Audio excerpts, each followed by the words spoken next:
broken cowboy halos.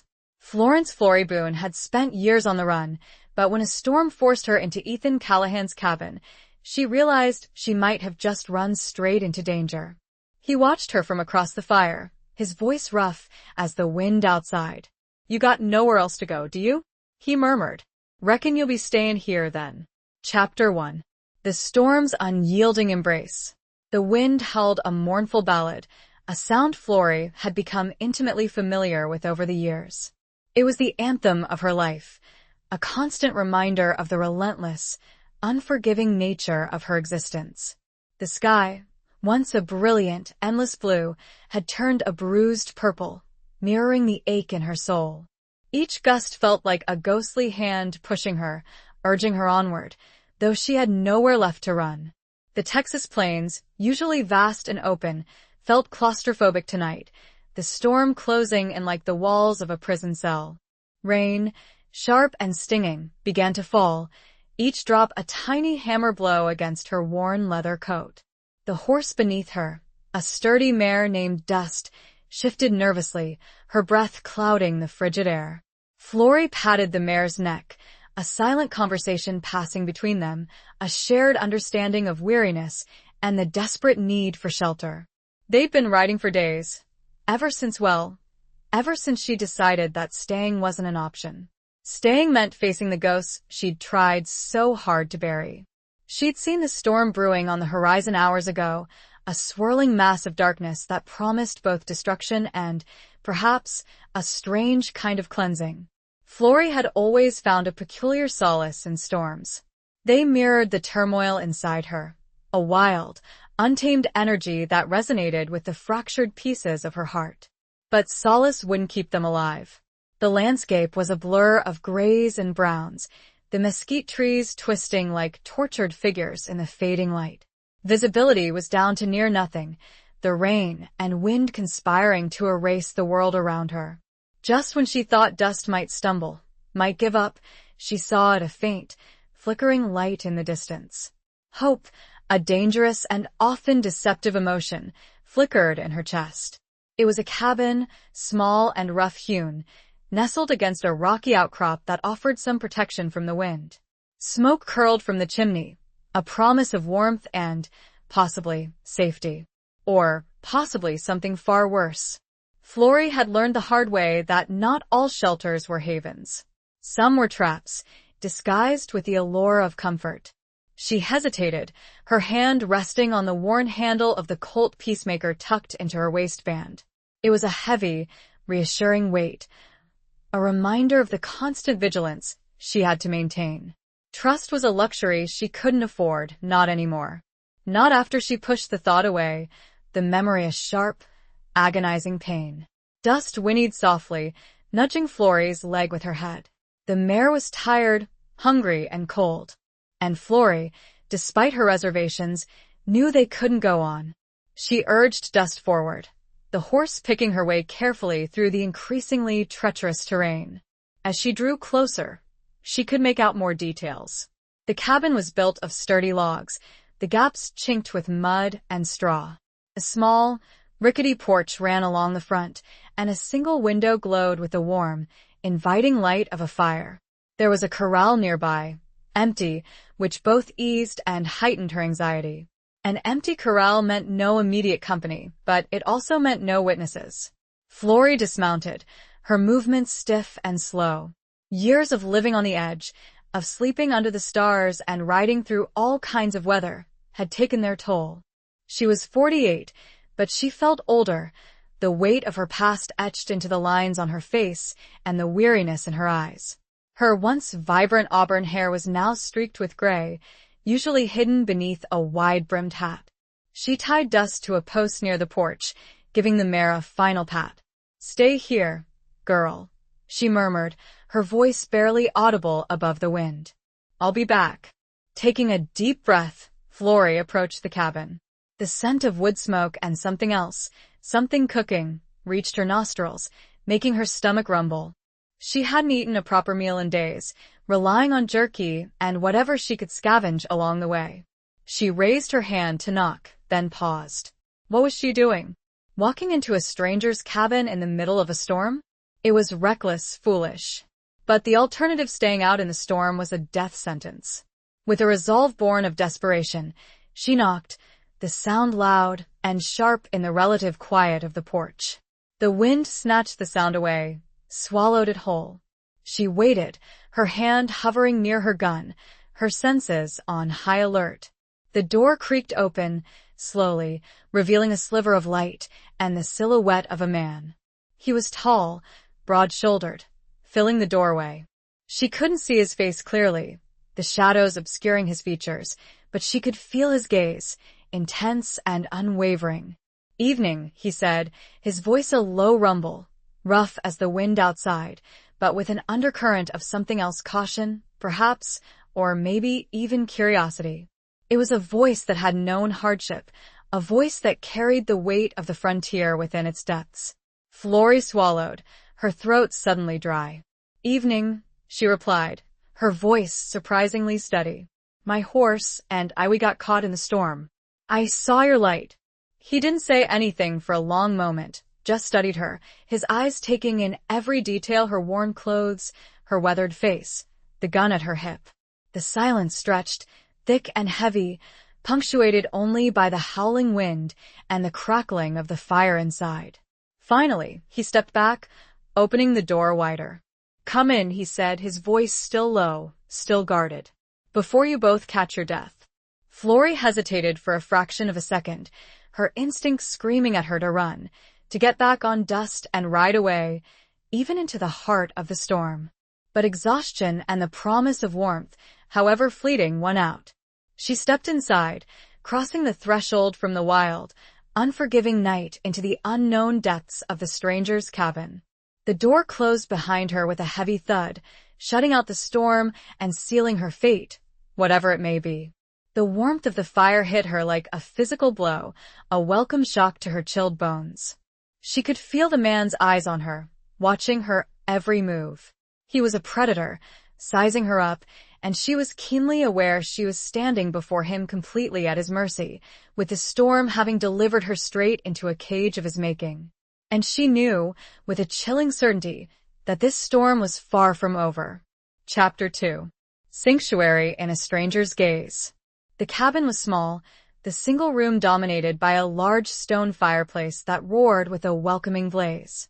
The flames cast dancing shadows on the log walls, illuminating rough-hewn furniture, a sturdy wooden table, 2 chairs, a narrow bed tucked into a corner, and a few shelves laden with provisions. The air was thick with the scent of wood smoke, pine resin, and the lingering aroma of roasted meat. It was a scent that spoke of home, of a life Florrie had long ago abandoned. The man, still silhouetted against the firelight, moved with a quiet grace that belied his size. He was even taller than she'd first thought, his shoulders broad and powerful beneath a worn denim shirt. His movements were economical, every gesture deliberate, like a wild animal conserving its energy. He moved to a hook near the door and hung up a heavy, oilskin coat, the movement revealing a glimpse of a gun belt strapped low on his hips. He turned then, and Florrie finally saw his face. It was a face carved by the elements, weathered and lined, with sharp cheekbones and a strong jaw. His eyes, a piercing blue-gray, were the most striking feature, intense and intelligent, holding a depth of experience that both intrigued and intimidated her. They were the eyes of a man who had seen too much, who had lived a life on the edge, just like her. A thick, dark beard, streaked with silver, covered the lower half of his face, adding to his rugged, untamed appearance.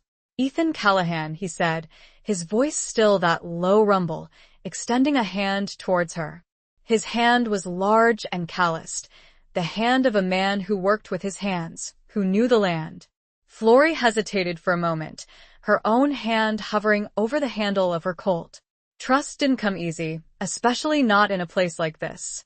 But his eyes, despite their intensity, held a flicker of something else, a weariness, perhaps a loneliness that mirrored her own. It was a connection, however faint, that broke through her defenses. She took his hand, the contact sending a jolt of unexpected warmth through her. His grip was firm, but not crushing, a handshake that spoke of respect, not dominance. "Florence Boone," she replied, using her full name for the first time in years. It felt strange on her tongue, a relic of a past she'd tried to leave behind. "But most folks call me Flory." "Flory," he repeated, the name sounding different in his voice, heavier, more significant. He released her hand, the warmth lingering on her skin. "You're a long way from anywhere, Flory Boone." "So are you," she countered, her gaze sweeping the small cabin. It was a statement, not a question. This wasn't a place a man settled in unless he was running from something or hiding from someone. A flicker of a smile touched the corners of his mouth, a brief, almost imperceptible softening of his hard features. "Reckon I am," he agreed. He gestured towards the fire. "Come warm yourself." "You're soaked through." Flory moved closer to the fire, the heat radiating through her damp clothes, easing the ache in her bones. She could feel his gaze on her back, assessing, evaluating. She was acutely aware of her vulnerability, a woman alone in a stranger's cabin, miles from civilization. But there was also a strange sense of safety, a feeling she hadn't experienced in a long time. "Thank you," she said, her voice quiet. "For the shelter."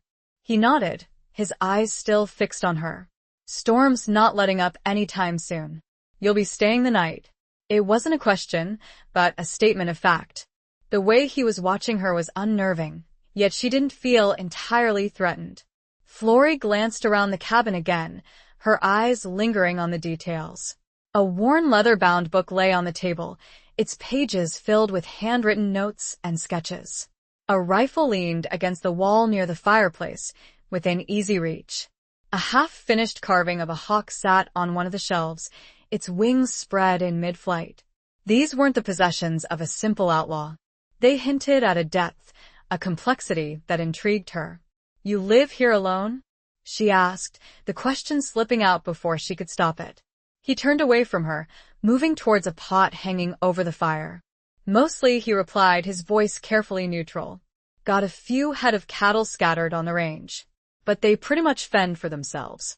He stirred the contents of the pot, the aroma of stew filling the cabin. Flory's stomach growled again, louder this time. She hadn't realized how hungry she was.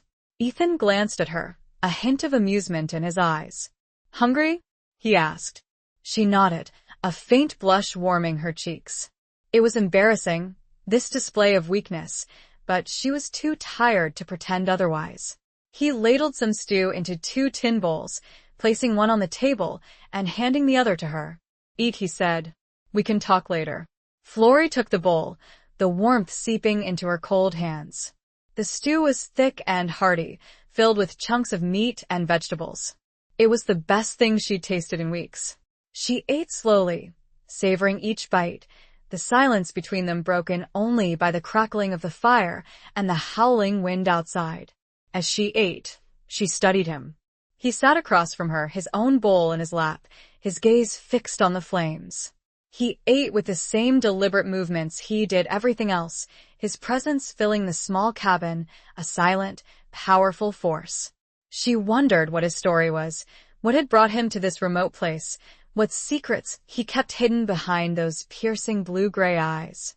He was a mystery, a puzzle she couldn't quite solve, and that, more than anything, made her wary.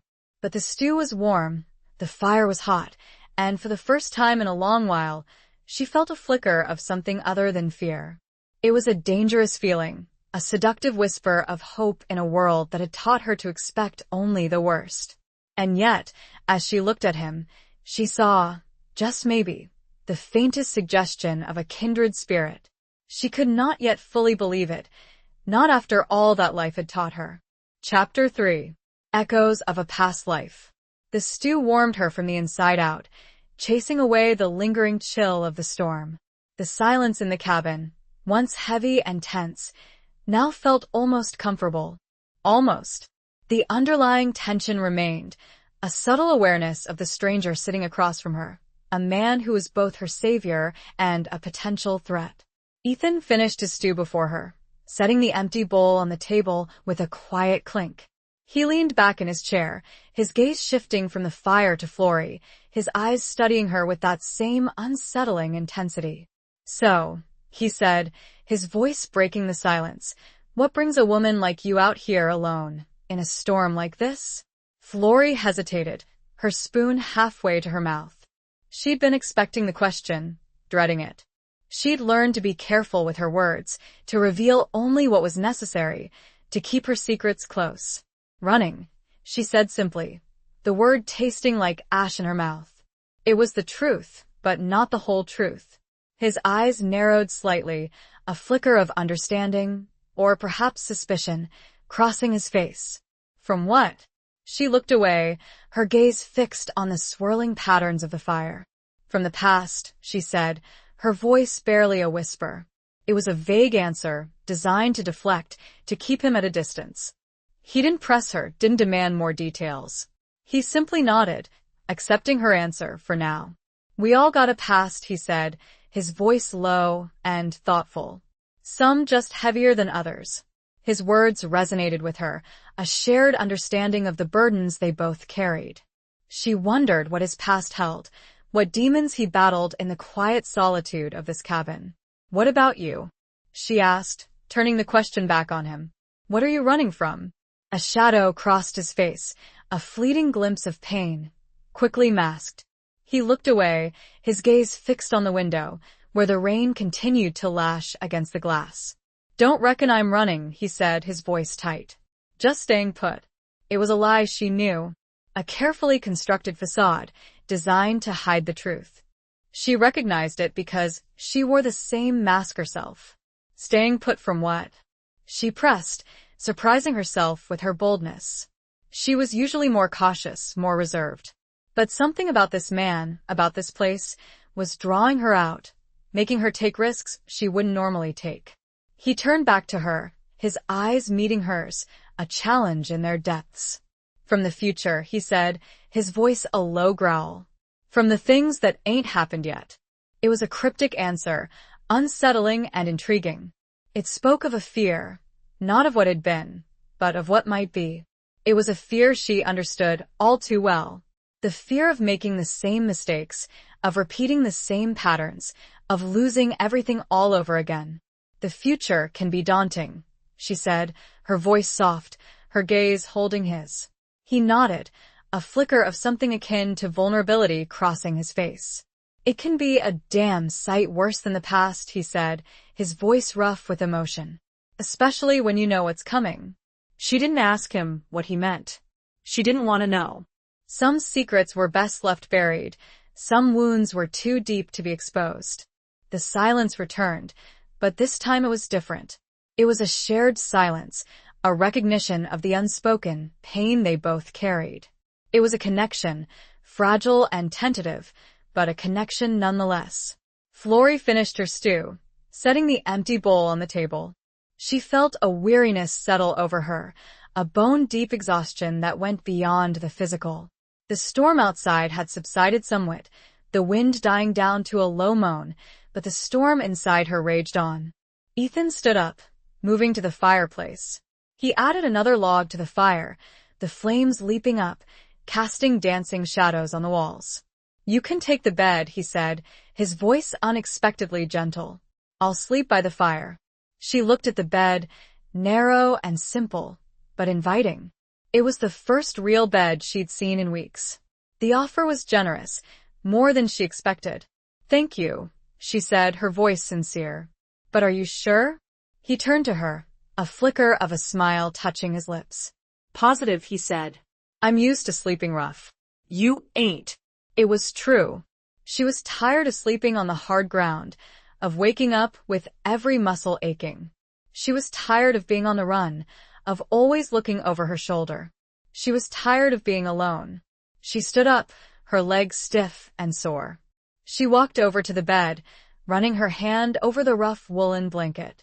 It was a small comfort, but a comfort nonetheless. "Good night, Ethan Callahan," she said, her voice soft. He nodded, his eyes meeting hers. "Good night, Florrie Boone," he replied. She lay down on the bed, pulling the blanket around her. The mattress was thin, but it felt like a cloud compared to the hard ground. She closed her eyes, listening to the crackling of the fire and the steady breathing of the man across the room. She should have felt uneasy, sleeping in a stranger's cabin, but she didn't. She felt safe. A feeling that was both comforting and terrifying. She had a past, yes. And so did he. But was he someone from whom she needed to flee? Or perhaps the first and only real shelter she'd ever found? She wasn't sure. And she was too tired, at this point, to care. She was adrift. Chapter 4. The Weight of Unspoken Words. Sleep, when it finally came, was fitful and restless. Fragments of dreams, vivid and disturbing, chased each other through her mind. Faces of people she'd loved and lost, places she'd left behind, choices she'd made and regretted. The echoes of gunshots, the screams of the dying, the suffocating weight of guilt. These were the constant companions of her nights, the price she paid for the life she'd lived. She woke with a start, her heart pounding, her body drenched in sweat. The cabin was dark, the fire reduced to glowing embers. The only sound was the gentle rhythm of Ethan's breathing, a steady, reassuring presence in the darkness. She lay there for a long time, staring up at the ceiling, trying to calm her racing heart. The dreams lingered, their images seared into her mind, their emotions clinging to her like a shroud. She'd spent years trying to outrun them, to bury them beneath a facade of strength and indifference, but they always found her. The first rays of dawn began to filter through the small window, painting the cabin in shades of gray and pale gold. The storm had passed, leaving behind a world washed clean and new. But the newness didn't extend to her. The past was always there, a shadow lurking just beneath the surface. She sat up, pushing the blanket aside. Her body ached, a familiar reminder of the hard miles she'd traveled. She looked over at Ethan, who was still asleep, curled up on the floor near the fireplace, a blanket wrapped around him. He looked younger in sleep, his hard features softened, the lines of tension erased from his face. He looked almost peaceful. She wondered what dreams haunted him, what demons he battled in the silence of the night. He'd said he wasn't running, but she knew better. They were both running from different things, perhaps, but running nonetheless. She stood up, stretching her stiff muscles. She needed to move, to shake off the lingering effects of the nightmares. She needed to feel the sun on her face, the wind in her hair. She needed to remind herself that she was still alive, still free, even if that freedom was an illusion. She quietly gathered her things, careful not to disturb Ethan. She put on her boots, her coat, her hat. She checked her gun, making sure it was loaded and ready. It was a habit ingrained in her after years of living on the edge. She hesitated at the door, her hand on the latch. She looked back at Ethan, still sleeping peacefully. She should leave, slip away before he woke up, before things got complicated. It was what she always did. She didn't stay in one place for long, didn't allow herself to get attached. It was safer that way. But something held her back. A feeling she couldn't quite name, a pull she couldn't quite resist. It was more than gratitude for the shelter he'd provided. It was something deeper, something unsettling. She took a deep breath, then opened the door, stepping out into the crisp morning air. The world outside was bathed in the golden light of the rising sun. The air was cool and fresh, carrying the scent of damp earth and pine. The storm had left its mark, scattering debris and leaving puddles of water, but it had also washed away the dust and grime, revealing the raw beauty of the landscape. She walked over to the corral, where Dust was waiting patiently.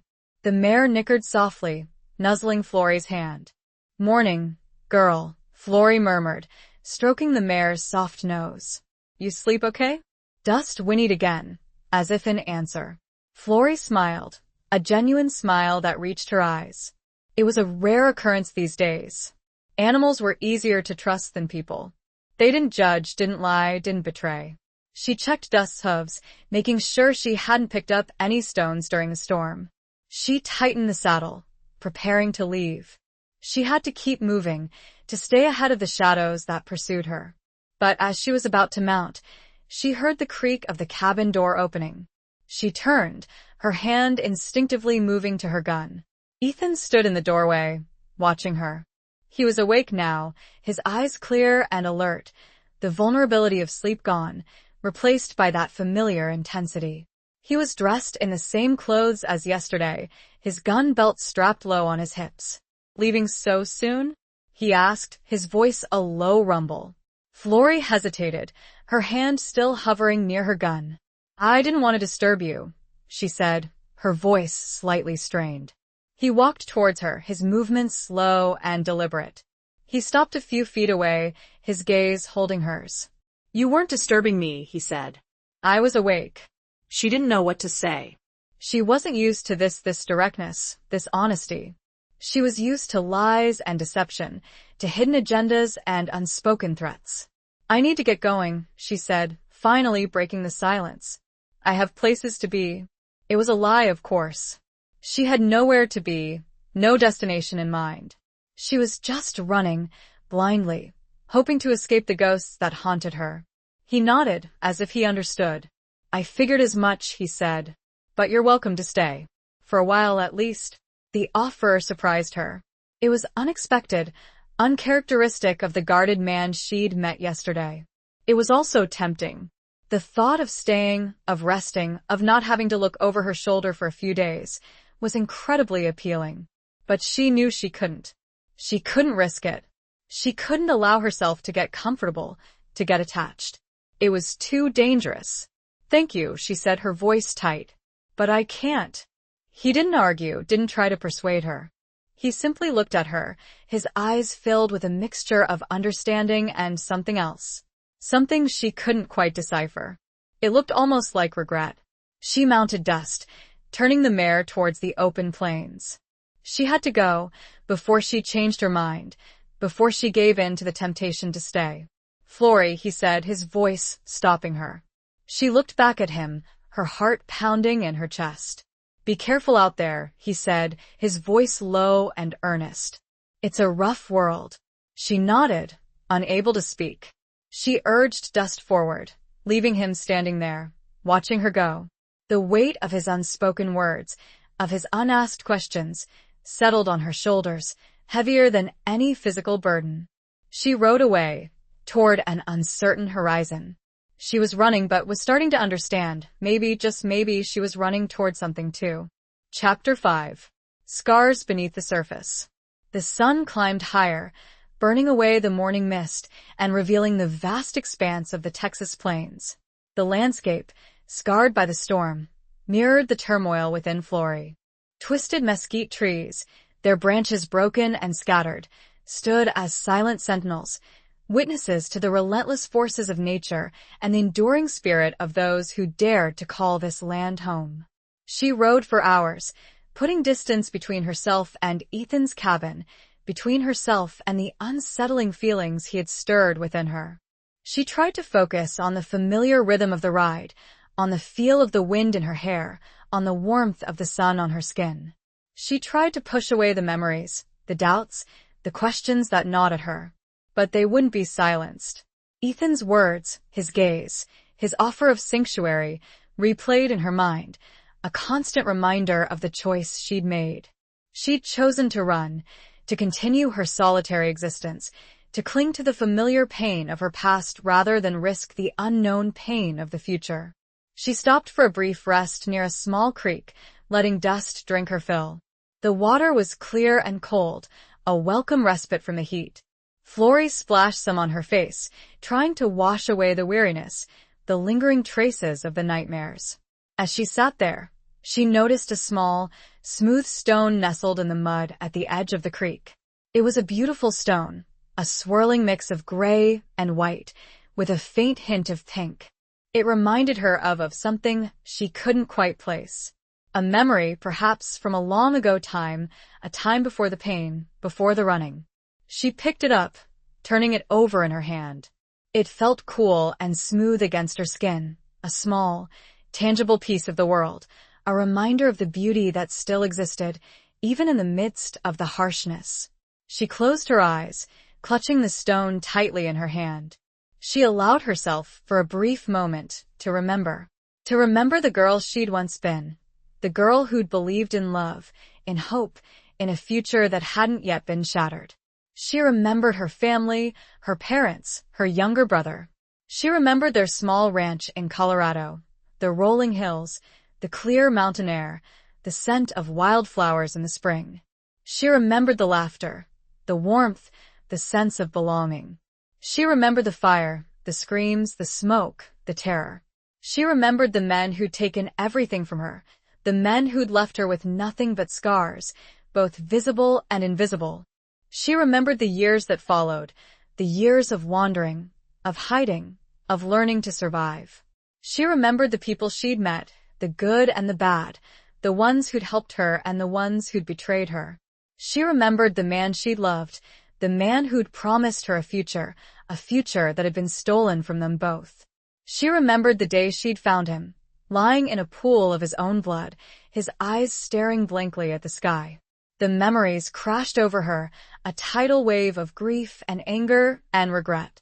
She gasped for breath, her chest aching, her eyes burning with unshed tears. She tried to bury these memories, to lock them away in the deepest recesses of her heart, but they always found a way to resurface, to remind her of what she'd lost, of what she could never have again. She opened her eyes, her vision blurred. She looked at the stone in her hand, the small, smooth stone that had triggered this avalanche of memories. She felt a sudden urge to throw it away, to cast it into the creek, to rid herself of the pain it represented. But she didn't. She held onto it, her fingers tightening around it. It was a reminder, a tangible link to her past, a past she couldn't escape, a past that had shaped her into the woman she was today. She stood up, her legs shaky.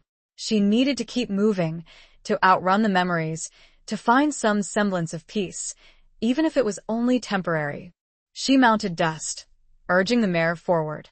She rode on, into the vastness of the plains, the sun beating down on her, the wind whipping at her hair.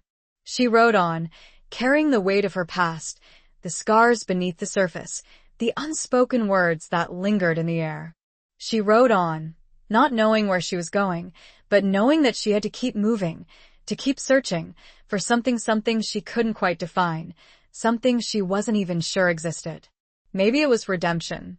Maybe it was forgiveness. Maybe it was simply peace. As the sun began to set, casting long shadows across the land, she saw something in the distance. A small town, nestled in a valley, its buildings silhouetted against the fiery sky.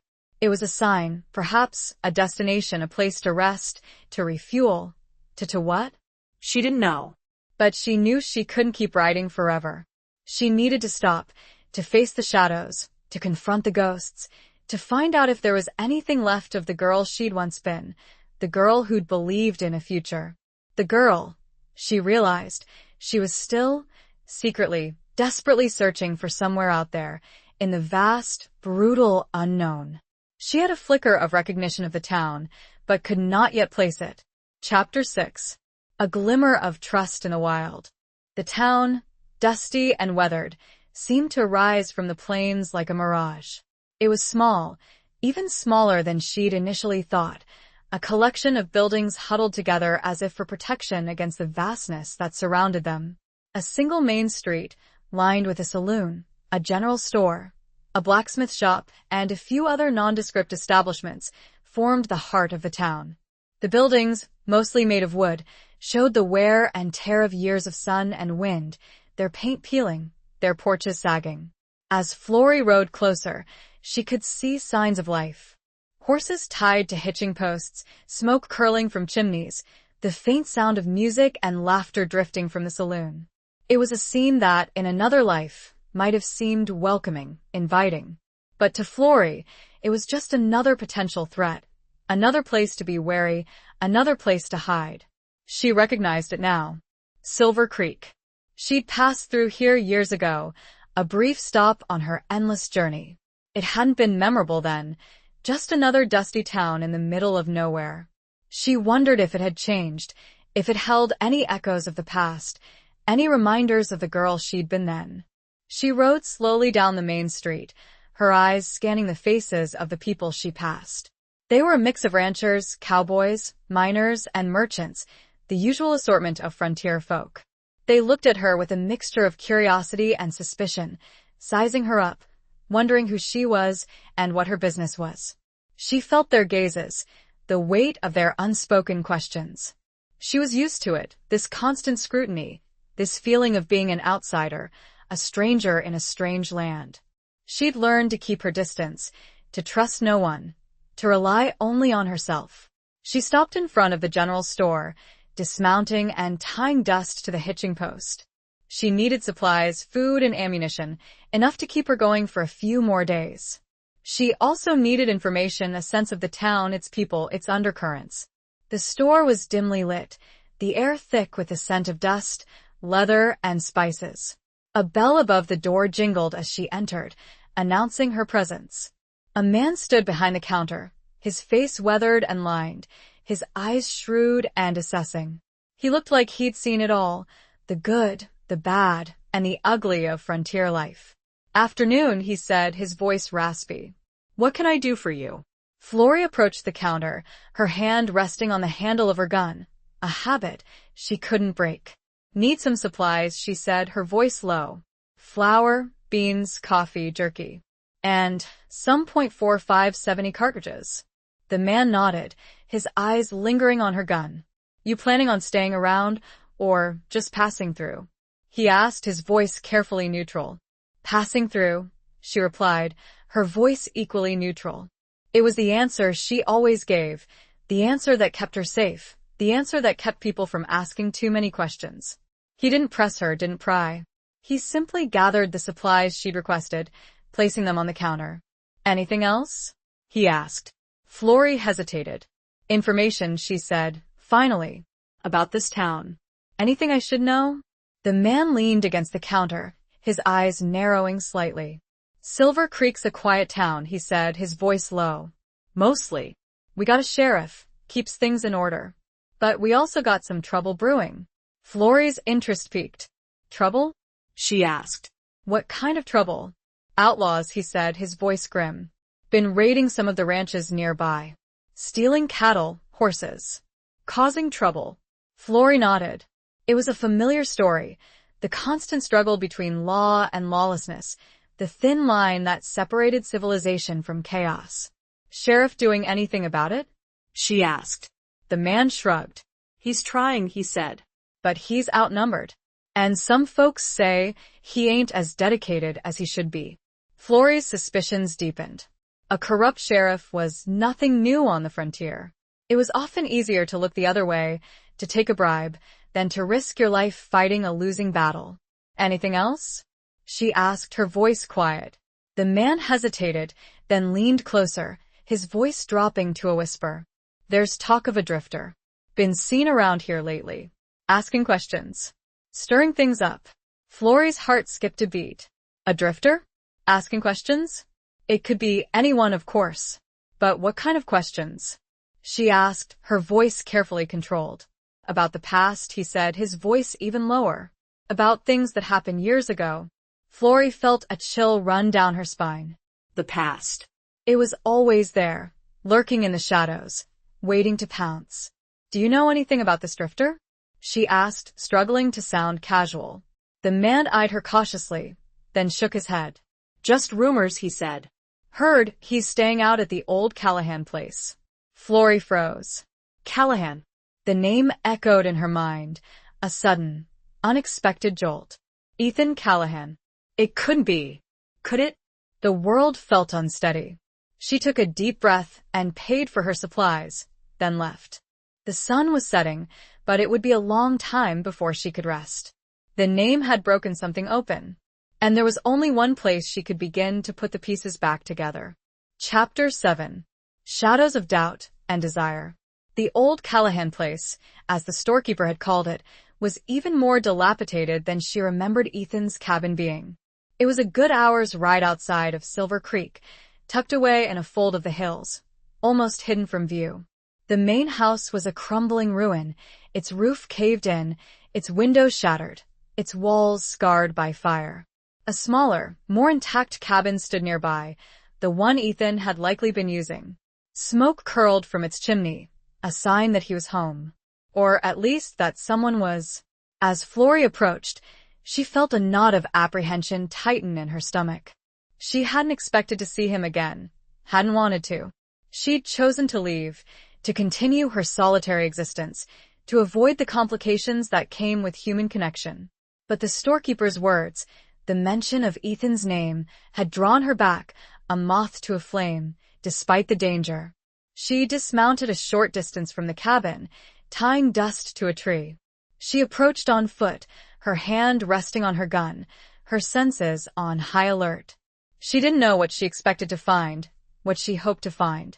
She only knew that she had to see him, to talk to him, to find out if the rumors were true. She reached the cabin, her heart pounding in her chest. She hesitated at the door, her hand raised to knock. She could hear movement inside, the sound of someone pacing, restless and uneasy. She took a deep breath, then knocked, the sound loud and sharp in the quiet evening air. The pacing stopped. A moment of silence, then the door creaked open. Ethan stood there, his face a mixture of surprise and something else. Relief? Apprehension? She couldn't quite read him. He was dressed in the same clothes as before, his gun belt strapped low on his hips. His eyes, those piercing blue-gray eyes, searched hers, questioning, probing. "Florrie," he said, his voice a low rumble. "Didn't expect to see you again." She didn't say anything, just looked at him, her own eyes searching his. She was trying to find some sign, some indication that he was the drifter the storekeeper had spoken of. But his face was a mask, revealing nothing. "I heard rumors," she said, finally, her voice strained. "About a drifter." Asking questions. His eyes narrowed slightly, a flicker of something unreadable crossing his face. "Rumors?" he repeated, his voice carefully neutral. "What kind of rumors?" "About the past," she said, her voice barely a whisper. "About things that happened years ago." He didn't answer, didn't deny it. He simply looked at her, his gaze intense and unwavering. The silence stretched, thick and heavy, filled with unspoken words, unspoken accusations. "It's you, isn't it?" she said, her voice trembling slightly. "You're the one asking questions." He stepped back, opening the door wider. "Come in," he said, his voice low. "We need to talk." Florrie hesitated, her instinct screaming at her to run, to get away from him, to avoid the truth that was about to be revealed. But she couldn't. She had to know. She stepped inside, the cabin feeling smaller, more claustrophobic than before. The fire was burning low, casting flickering shadows on the walls. The air was thick with tension, with the weight of unspoken secrets. Ethan closed the door behind her, shutting them in, sealing their fate. He turned to her, his eyes meeting hers, a challenge in their depths. "Yes," he said, his voice firm. "It's me. I'm asking questions." Florrie felt a wave of dizziness, a mixture of fear and betrayal. She hadn't known him long, hadn't trusted him completely, but she'd felt a connection, a spark of something that had been missing from her life for a long time. And now, that spark was threatened, extinguished by the shadows of the past. "Why?" she asked, her voice trembling. "Why are you doing this?" He walked over to the fireplace, his back to her. He stared into the flames, his shoulders tense, his hands clenched into fists. "Because I need to know," he said, his voice rough with emotion. "I need to know what happened. I need to know the truth." Florrie felt a surge of anger, a burning resentment towards him, towards the past, towards everything that had brought them to this point. "The truth?" she said, her voice rising. "The truth is messy, Ethan. It's painful. It's best left buried." He turned to her, his eyes filled with a pain that mirrored her own. "Not for me," he said. "I can't let it go. I need to find out who was responsible." Florrie's heart sank. She knew what he was talking about. The fire. The men who'd taken everything from her. The past she'd tried so hard to escape. She realized then that she had made a terrible mistake. She closed her eyes and wondered if she should have simply killed him in his sleep that first night. It was not too late. But she knew, even as the thought took hold, that she could not, she would not do it. There was something else, something deeper, in the way he was looking at her. Chapter 8. The Price of Freedom and Solitude. Responsible? Florrie's voice was a choked whisper, barely audible above the crackling of the dying fire. The word hung in the air, heavy and suffocating, a reminder of the pain she'd tried so hard to bury. Ethan's gaze was unwavering, his eyes searching hers, demanding answers she wasn't sure she could give. The fire, he said, his voice low and intense. The one that destroyed your family's ranch. The one that took everything from you. Florrie felt a cold hand grip her heart, squeezing the breath from her lungs. She hadn't spoken of the fire to anyone, not in years. It was a wound too deep, a pain too raw, a memory too horrific to share. She turned away from him, unable to meet his gaze. She walked over to the window, staring out at the darkening landscape. The sky was a canvas of deep blues and purples, streaked with the last remnants of the setting sun. It was a beautiful sight, but she couldn't appreciate it. All she could see was the fire, the flames consuming everything she'd ever loved. How do you know about that? She asked, her voice trembling. Ethan didn't answer immediately. He walked over to the table, picking up the worn leather-bound book she'd noticed before. He opened it, his fingers tracing the handwritten notes and sketches. I've been researching, he said, his voice carefully neutral. Old newspapers, court records, land deeds. Anything I could find. Florrie's suspicions deepened. This wasn't just idle curiosity. This was a deliberate investigation, a quest for answers that went far beyond casual interest. Why? She asked again, her voice sharper this time. Why are you doing this? What does it have to do with you? He closed the book, his gaze meeting hers. Because it's connected to me, he said, his voice heavy with emotion. To my past. Florrie felt a knot of confusion tighten in her stomach. His past? How could her past, her tragedy, possibly be connected to his? I don't understand, she said, her voice shaking. He took a deep breath, then began to speak, his voice slow and deliberate, as if each word was a painful effort. My father, he was a lawman, he said. In Colorado. He was investigating a series of robberies, land grabs. He was getting close to something, to someone powerful. Florrie listened, her heart pounding in her chest, a sense of dread growing with each word. She had a terrible feeling she knew where this was going. He was murdered, Ethan continued, his voice raw with emotion. Shot in the back. His killer was never found. The case went cold. Florrie felt a wave of dizziness, her knees threatening to buckle beneath her. She gripped the edge of the window frame, trying to steady herself. I was young, Ethan said, his voice barely a whisper. But I never forgot. I always swore I'd find out who was responsible. I'd avenge him. Florrie's mind raced, piecing together the fragments of information, the connections, the terrible truth that was beginning to emerge. The robberies, the land grabs, she said, her voice trembling. They were connected to the fire. To my family's ranch. Ethan nodded, his eyes filled with a mixture of pain and understanding. Yes, he said. Your family, they were in the way. They wouldn't sell. They resisted. Florrie felt a surge of anger, a burning rage towards the men who destroyed her life, towards the man who'd killed Ethan's father, towards the injustice of it all. And you think you know who is responsible? She asked, her voice tight. Ethan's gaze held hers, unwavering. I have a name, he said. A name that keeps surfacing. A name that's connected to everything. He paused, his voice dropping to a whisper. Silas Blackwood. The name hit Florrie like a physical blow, a punch to the gut that knocked the wind out of her. Silas Blackwood. She hadn't heard that name in years, but it was etched in her memory, branded onto her soul. He was the man who'd ordered the fire, the man who'd taken everything from her, the man she'd sworn to kill. She looked at Ethan. The price they'd each paid, the cost of their freedom, of their solitude. It was the same. Chapter 9. Whispers of betrayal in the wind. The name hung in the air, a venomous serpent coiled and ready to strike. Silas Blackwood. A man of wealth and power. A man who controlled vast tracts of land. a man who ruled through fear and intimidation.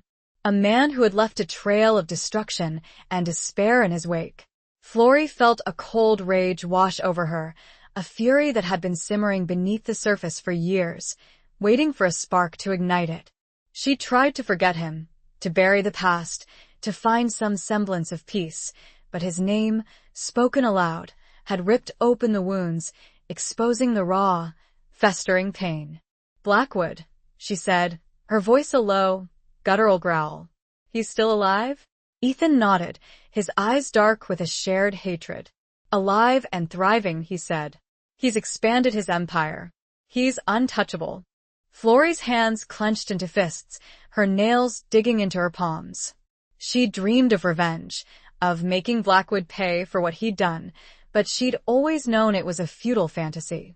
He was too powerful, too well-protected, too far beyond her reach.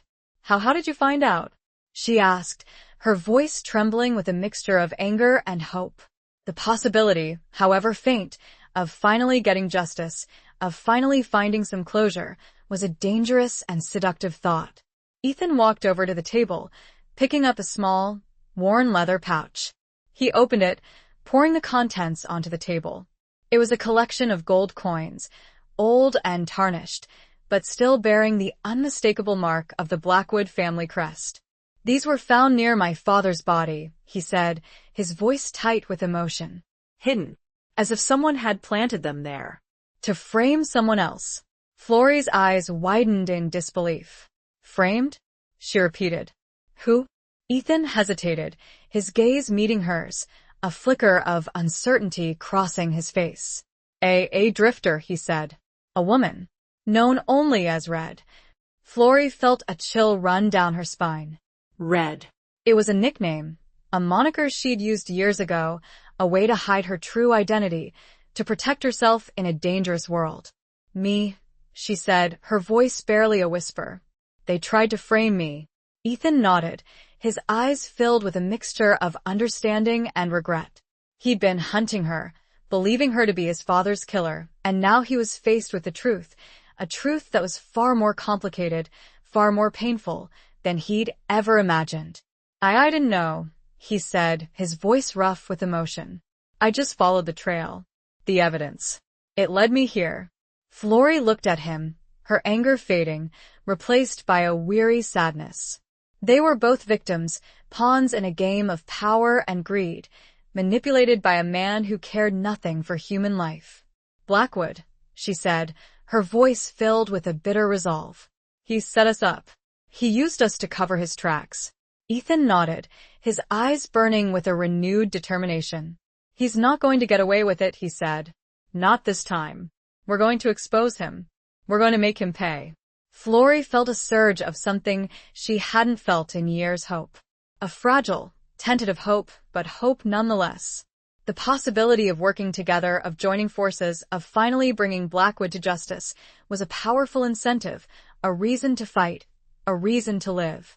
But there were also doubts, fears, questions that lingered in the back of her mind. Could she trust him? Could she trust anyone? She'd been betrayed before, many times, and the scars of those betrayals ran deep. "How?" she asked, her voice cautious. "How can we possibly take on someone like Blackwood? He has everything. Money, power, influence."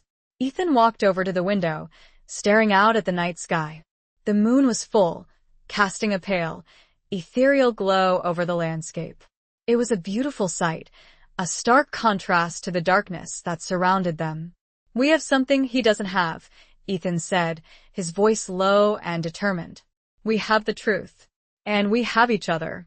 His words resonated with her, a spark of connection, a glimmer of trust in the wild, unforgiving landscape of their lives.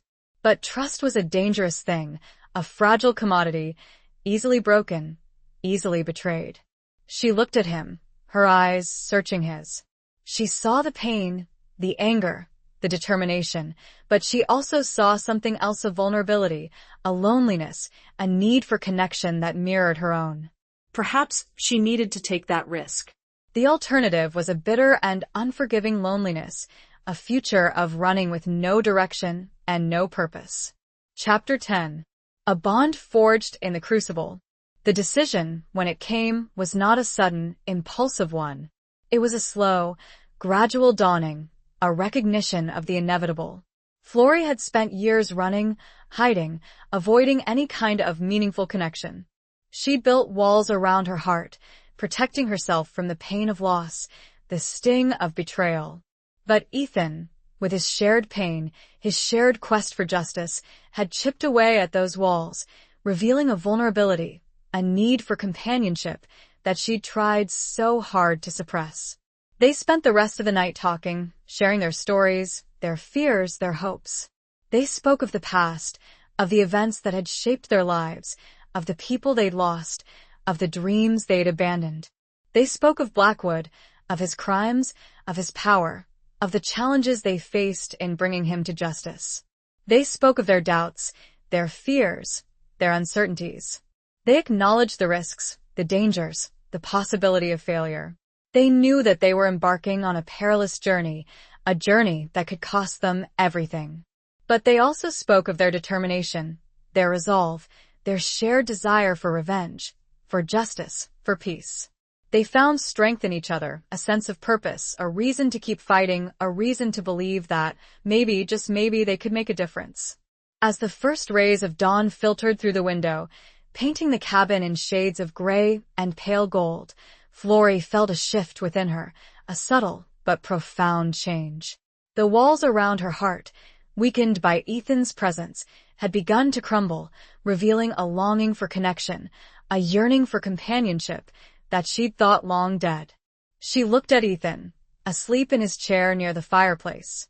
He looked exhausted, his face etched with the lines of fatigue and worry. But he also looked peaceful. He'd found someone to share his burden, someone who understood his pain, someone who was willing to fight alongside him. Florrie realized that she'd found the same thing. She'd found a partner, an ally, a friend.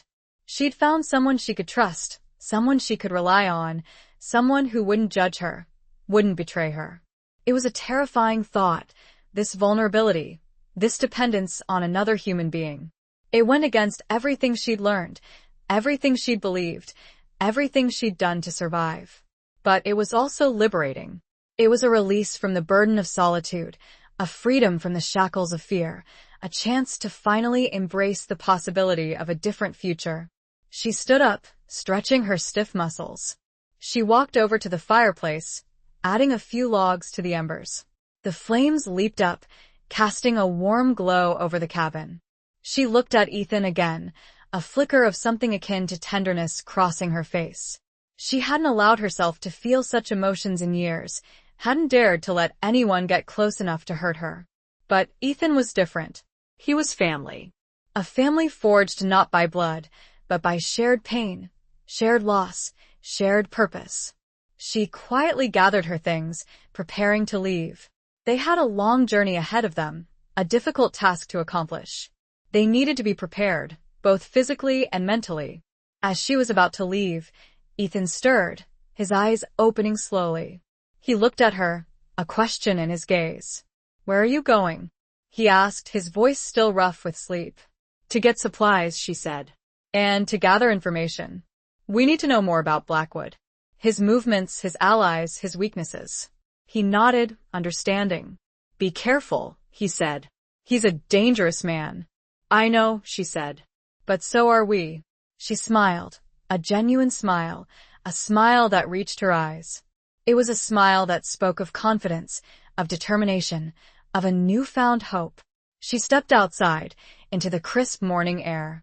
The sun was rising, casting a golden glow over the landscape. It was a new day, a new beginning, a new chapter in her life. She mounted Dust, turning the mare towards Silver Creek. She had a plan, a strategy, a purpose. She was no longer running, no longer hiding. She was fighting back. She rode with a newfound sense of determination, a renewed sense of hope. She was still wary, still cautious, still aware of the dangers that lay ahead. But she was no longer alone. She had Ethan, and together they would face whatever came their way. The bond between them, forged in the crucible of shared pain and a thirst for justice, was stronger than any fear. And it was, perhaps, the key to the undoing of a man as feared and powerful as Silas Blackwood. She felt a calm settle over her, a strange inner peace. Chapter 11. The Unveiling of Hidden Truths. Silver Creek was bustling with activity when Florrie arrived. The streets were crowded with ranchers, cowboys, and merchants, all going about their daily business. The air was filled with the sounds of horses' hooves, the clatter of wagons, the shouts of vendors, and the lively music drifting from the saloon.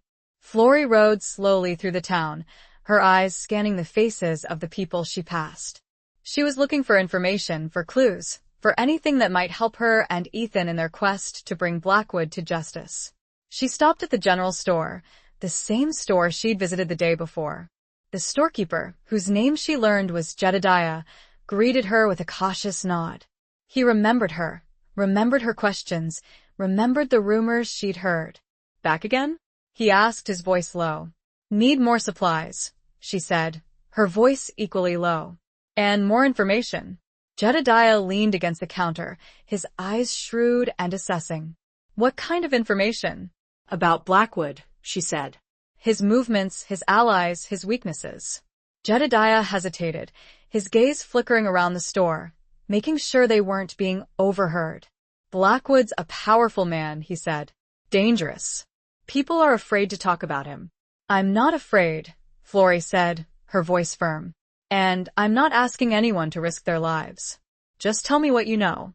Jedediah studied her for a moment, his eyes searching hers. He saw the determination, the resolve, the unwavering gaze of a woman who wouldn't be deterred.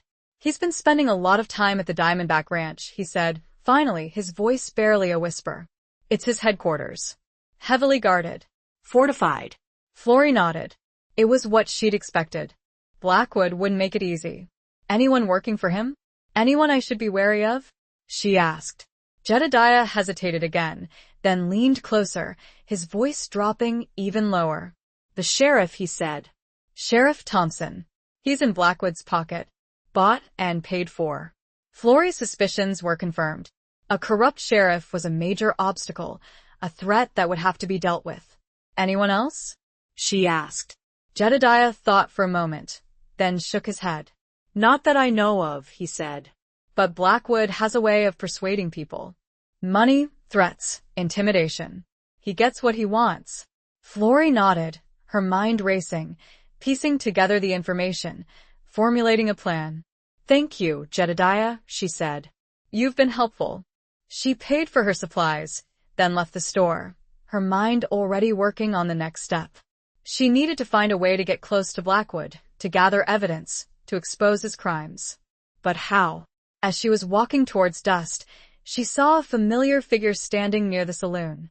It was a woman, tall and slender, with long, dark hair and piercing blue eyes. She was dressed in men's clothing, a gun belt strapped low on her hips. She looked familiar. Florrie stopped, her heart skipping a beat. She knew that woman. She'd seen her before, years ago, in another life, another town. The woman turned, her eyes meeting Florrie's. A flicker of recognition crossed her face, a mixture of surprise and apprehension. "Florrie?" she said, her voice soft, uncertain. Florrie nodded, her mind racing. "Sarah?" she replied, her voice equally soft. It was Sarah, her younger brother's wife. The woman she'd thought dead, lost in the fire that had destroyed her family. The woman who had, apparently, survived. Sarah rushed towards her, embracing her tightly. "Florrie, I can't believe it's you," she exclaimed, her voice filled with emotion. I thought you were dead." Florrie hugged her back, her own emotions overwhelming her. She'd mourned Sarah, grieved for her, carried the guilt of her supposed death for years. And now here she was, alive and well, standing before her. "Sarah, I don't understand," Florrie said, her voice trembling. How did you survive?" Sarah pulled back, her eyes filled with tears. "It's a long story," she said. A complicated story. Florrie knew, in that moment, that Sarah's story was intertwined with her own, with Blackwood's, with the past that had haunted them both. She knew that Sarah held a key, a piece of the puzzle, that could help her finally bring Blackwood to justice. This was more than chance. This was a hidden truth, finally revealed. Chapter 12. Reckoning with the Ghosts of Yesterday. The reunion was bittersweet, a mixture of joy and sorrow, relief and regret.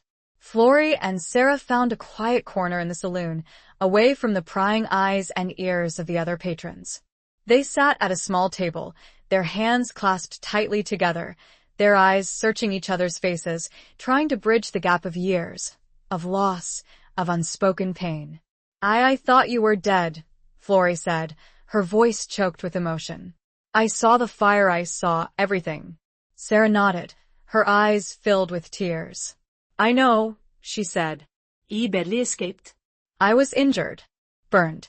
She pulled back the sleeve of her shirt, revealing a long, jagged scar that ran from her wrist to her elbow. It was a gruesome reminder of the inferno she'd survived, a testament to her strength, her resilience. I hid, she continued, her voice trembling. I was afraid. I didn't know who to trust. I ran. Florrie understood. She'd done the same thing, running, hiding, avoiding any kind of connection, any kind of commitment. She'd been driven by fear, by guilt, by the belief that she was somehow responsible for the tragedy that had befallen her family. Why didn't you come find me?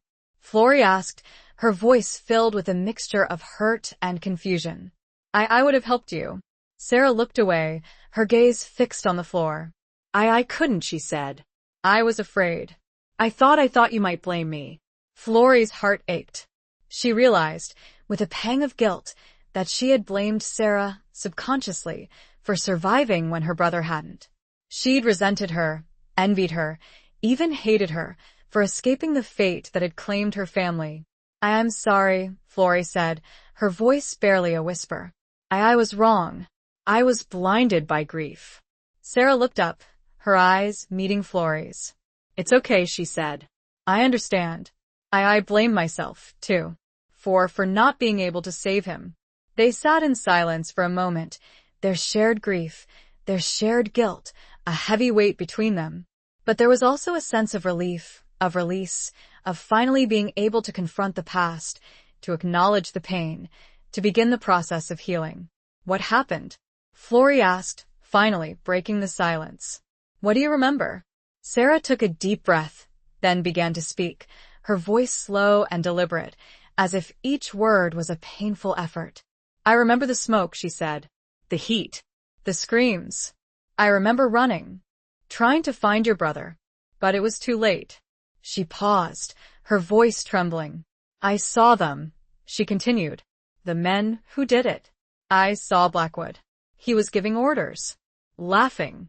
Florrie felt a surge of rage, a burning hatred towards Blackwood, towards the men who'd carried out his orders, towards the injustice of it all.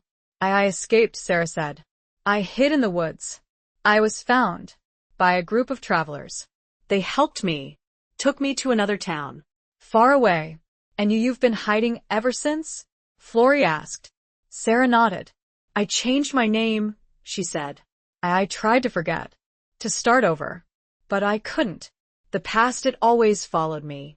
Florrie understood. She tried the same thing, tried to escape the shadows, but they'd always found her, always haunted her. Why are you here? Florrie asked. In Silver Creek? Sarah hesitated, her gaze meeting Florrie's. I heard rumors, she said. About Blackwood. About a drifter. Asking questions. Florrie's heart skipped a beat. She realized, with a sudden clarity, that Sarah had been drawn to Silver Creek for the same reason she had. They were both seeking justice, both seeking revenge, both seeking closure. It's Ethan, Florrie said. Ethan Callahan. He's helping me. We're going to take Blackwood down. Sarah's eyes widened in surprise. Ethan Callahan? She repeated. The son of the lawman who was murdered? Florrie nodded. Yes, she said. It's a long story. But we're working together. We have a common enemy. Sarah looked at Florrie, her eyes filled with a mixture of hope and fear. Be careful, she said. Blackwood is dangerous. He's ruthless. I know, Florrie said. but we have to try. We have to stop him. She glanced at the scar on Sarah's arm. The fire had taken so much from them, but it had also finally brought them together. The ghosts of yesterday were all around them, at this little table. But maybe, for once, they could be face down. Chapter 13. The Perilous Dance of Two Souls. With Sarah's unexpected arrival, the dynamic shifted. What had been a two-person quest, fueled by shared grief and a thirst for revenge, now included a third, a woman who had her own unique perspective on the tragedy that had bound them together. Sarah's knowledge of Blackwood, her first-hand account of the fire, her intimate understanding of the past, added a new layer of complexity to their mission. Florrie and Ethan brought Sarah back to the cabin, the dilapidated remains of the Callahan homestead. The atmosphere was thick with unspoken emotions, with the weight of shared history, with a cautious hope of a future that might, finally, offer some semblance of peace. They spent the evening sharing their stories, filling in the gaps, piecing together the fragmented memories of the past. Sarah recounted her escape from the fire, her years of hiding, her constant fear of being discovered. Ethan spoke of his father's investigation, his unwavering determination to find his killer, his discovery of the gold coins, his initial suspicion of Florrie. Florrie shared her own experiences, her years of running, her encounters with various people, her gradual realization that Blackwood was the puppet master behind it all. As they talked, a plan began to emerge, a strategy for confronting Blackwood, for exposing his crimes, for bringing him to justice. It was a dangerous plan, a risky plan, a plan that could cost them their lives. But it was also the only plan they had. "We need evidence," Ethan said, his voice firm. "Something concrete. Something we can use against him." "The gold coins aren't enough," Florrie said. "He'll deny it. He'll claim they were planted. He'll find a way to wriggle out of it." Sarah, who had been silent for most of the conversation, finally spoke. "There's a ledger," she said, her voice soft but determined. "A book. "Where Blackwood keeps track of his dealings. His illegal activities." Florrie and Ethan looked at her, their eyes filled with surprise and hope. A ledger? It was exactly what they needed, concrete proof of Blackwood's crimes, a way to finally expose him, to bring him down. "Where is it?" Ethan asked, his voice urgent. "At the Diamondback Ranch," Sarah said. "In his office. Hidden in a safe." Florrie's heart sank. The Diamondback Ranch. Blackwood's headquarters. Heavily guarded, fortified, virtually impenetrable. It was a suicide mission. "It's impossible," Florrie said.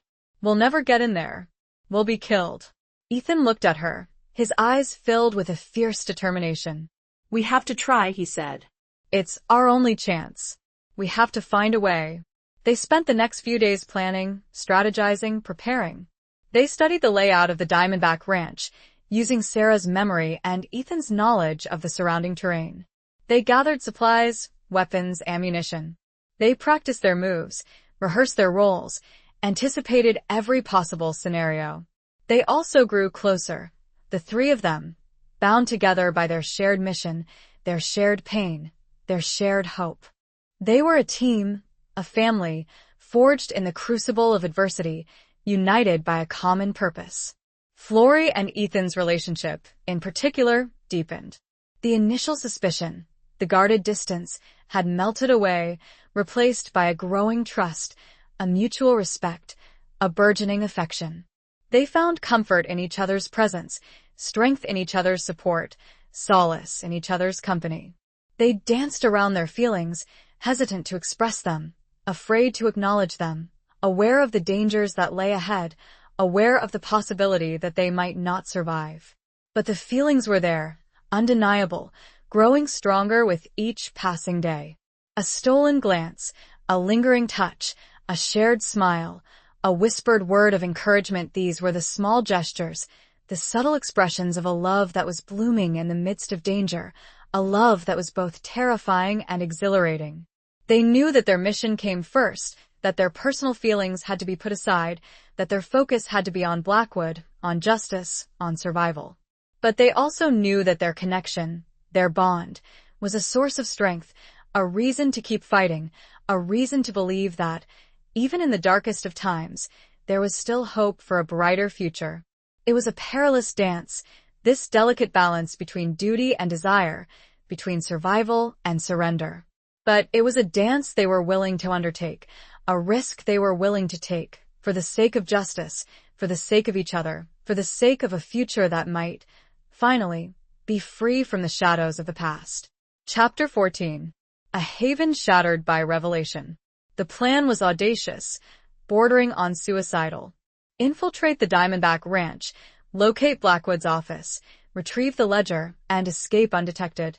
It relied on stealth, timing, and a healthy dose of luck. They knew the odds were stacked against them, that the slightest misstep could lead to their capture, or worse, their deaths. They chose a moonless night, cloaking themselves in darkness, using the shadows as their allies. Sarah, with her intimate knowledge of the ranch's layout, guided them through the maze of outbuildings, corrals, and fences. Ethan, with his experience as a tracker and his familiarity with the surrounding terrain, navigated the treacherous paths, avoiding the patrols, the guards, the watchful eyes of Blackwood's men. Florrie, with her years of living on the edge, her honed instincts, her ability to blend into the shadows, served as their scout, their eyes and ears, their early warning system. They moved silently, like ghosts, their footsteps muffled by the soft earth, their breathing measured and controlled.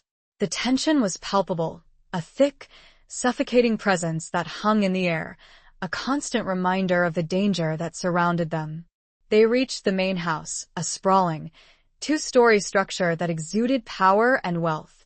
It was a fortress, a symbol of Blackwood's dominance, a testament to his ill-gotten gains. Sarah pointed to a window on the second floor, a window that led to Blackwood's office. "That's it," she whispered. "The safe is behind the portrait of his father." Ethan nodded, his eyes fixed on the window. He took a deep breath, then began to climb, using the rough-hewn stones of the wall as handholds and footholds. He moved with a quiet grace, a practiced agility, a testament to his years of living on the frontier. Florrie and Sarah watched from below, their hearts pounding in their chests, their eyes scanning the surrounding area, alert for any sign of movement, any hint of danger. Ethan reached the window, carefully prying it open with his knife. He slipped inside, disappearing into the darkness. Florrie and Sarah waited, their nerves stretched taut, their senses on high alert. The minutes ticked by, each one feeling like an eternity. Suddenly, a noise, a muffled shout, a crash. Then, silence. Florrie's heart leaped into her throat. Something had gone wrong. Ethan was in trouble. She looked at Sarah, her eyes filled with a mixture of fear and determination. "Stay here," she said. "I'm going in." Sarah tried to protest, to argue, but Florrie was already moving, scaling the wall with a desperate urgency, her fear for Ethan overriding her own sense of self-preservation. She reached the window, pulling herself inside. The office was in disarray, furniture overturned, papers scattered, a clear sign of a struggle. And then she saw him, Ethan, lying on the floor, unconscious, a trickle of blood running down his forehead. And standing over him, a gun in his hand, was Sheriff Thompson. Well, Thompson sneered. "Look what we have here. Another trespasser." Florrie's heart sank. She'd been betrayed. Jedediah, the storekeeper, had warned her about Thompson, but she'd underestimated the depth of his corruption, the extent of his loyalty to Blackwood. You work for him," Florrie said, her voice trembling with anger and despair. Thompson smiled, a cruel, mocking smile. "Of course," he said. "Blackwood pays well. He takes care of his friends." He gestured towards Ethan with his gun. "And he disposes of his enemies." Florrie knew she had to act fast. She had to save Ethan, even if it meant sacrificing herself. She lunged at Thompson, her hand reaching for her gun, but he was too quick.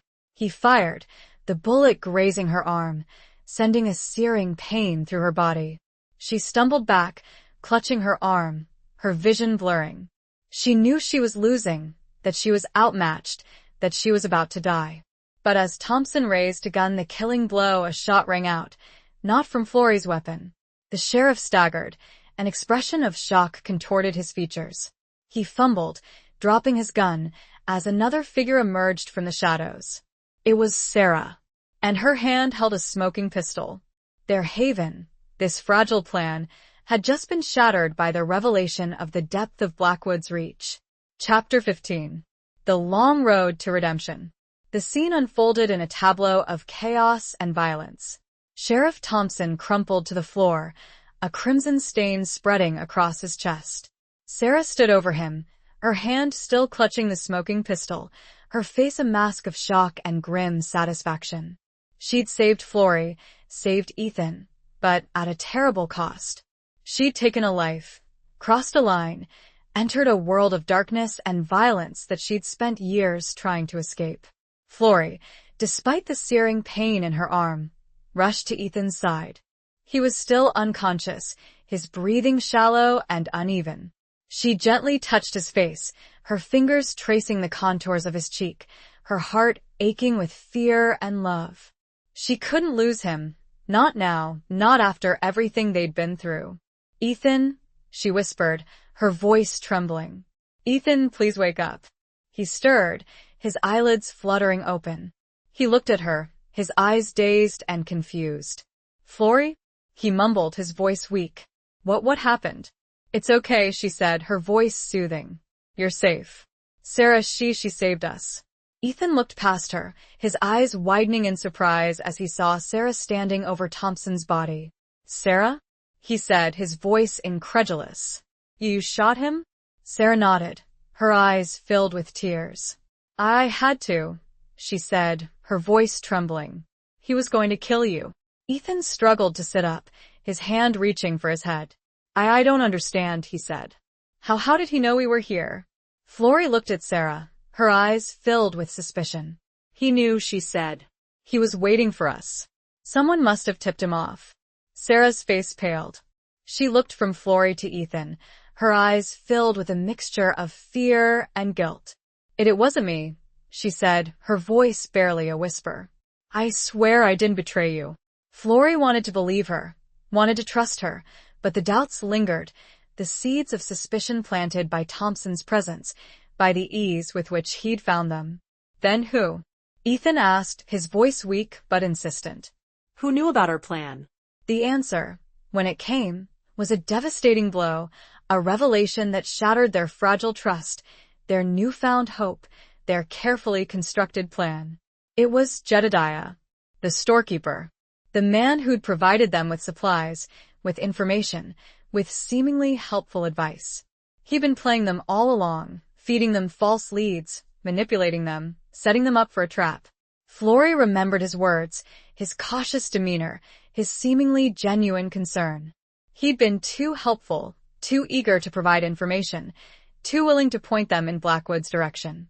He'd been a wolf in sheep's clothing, a traitor disguised as a friend. "Jedediah," Florey said, her voice filled with a bitter rage. He betrayed us. He works for Blackwood."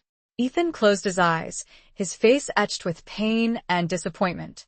He'd trusted Jedediah, relied on his information, believed in his sincerity. He'd been fooled, manipulated, betrayed. Sarah looked at them, her eyes filled with despair. "I am sorry," she said. I didn't know. I trusted him, too." Florey knew, in that moment, that their mission had failed. Their plan had been compromised, their trust shattered, their hopes dashed. They were back to square one, with no leads, no allies, no way to bring Blackwood to justice. But they were alive. They'd survived. And that, in itself, was a victory. They managed to escape the ranch, carrying the unconscious Ethan between them. They found a hidden cave, a secluded place where they could tend to their wounds, regroup, and decide what to do next.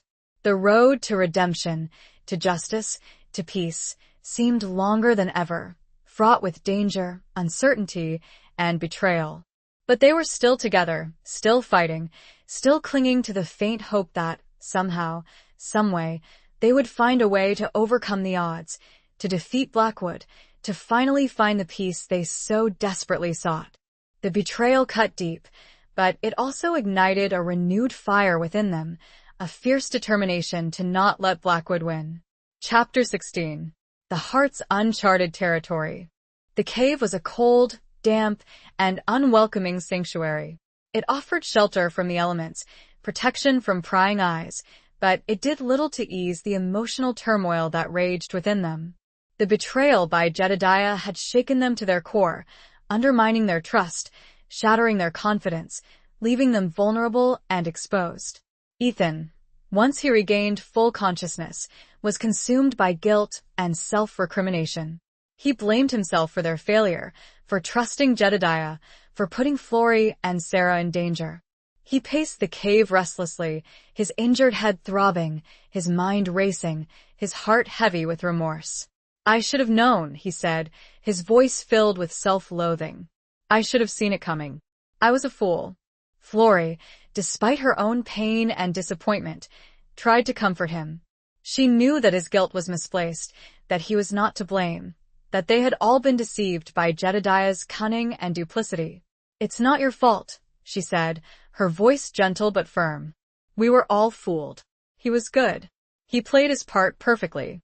She sat beside him, placing a soothing hand on his arm.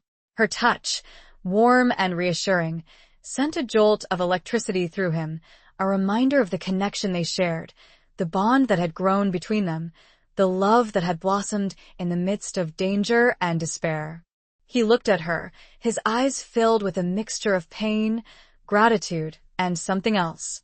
Something deeper, something more profound, something that mirrored the emotions that stirred within her own heart. I almost lost you," he said, his voice trembling. "I couldn't bear it. If anything had happened to you," Flory's heart ached with a tenderness she hadn't felt in years. She'd spent so long running from love, from attachment, from vulnerability, that she'd forgotten what it felt like to care, to truly care about another human being. "I'm here," she said, her voice soft and reassuring. "I'm not going anywhere.